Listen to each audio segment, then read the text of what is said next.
സ്വർണ്ണവില സർവകാല റെക്കോർഡിൽ 480 രൂപ ഉയർന്ന് പവന് 42,880 രൂപയായി. ചരിത്രത്തിലെ ഏറ്റവും ഉയർന്ന വിലയാണിത്. കേന്ദ്ര ബജറ്റിൽ ഇറക്കുമതി ചെയ്യുന്ന സ്വർണ്ണാഭരണങ്ങൾക്ക് വില വർധനവ് പ്രഖ്യാപിച്ചിരുന്നു.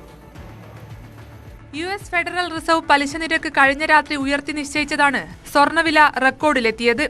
ഗ്രാമിന് 60 രൂപ കൂടി 5,360 രൂപയും പവന് 480 രൂപ ഉയർന്ന് 42,880 രൂപയുമായി. 42,400 രൂപയായിരുന്നു ഇന്നലെ പവന് വില. US ഫെഡറൽ റിസർവ് പലിശ 4.5% നിന്നും 4.75% കൂട്ടിയത്. പലിശ വർധന ആഗോള സാമ്പത്തിക മാന്ദ്യം രൂക്ഷമാക്കുമെന്നാണ് വിലയിരുത്തൽ.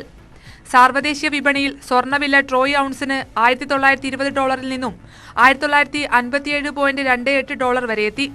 ഏഷ്യൻ മാർക്കറ്റിൽ $1,952 വ്യാപാരം പുരോഗമിക്കുന്നത്. പണപ്പെരുപ്പം മറികടക്കാനാണ് പലിശ നിരക്ക് ഉയർത്തിയതെന്നാണ് US ഫെഡറൽ റിസർവിന്റെ വാദം. ഇന്നലെ കേന്ദ്ര ബജറ്റിലും ഇറക്കുമതി ചെയ്യുന്ന സ്വർണ്ണാഭരണങ്ങൾക്ക് വില വർധന പ്രഖ്യാപിച്ചിരുന്നു. News desk, News 18.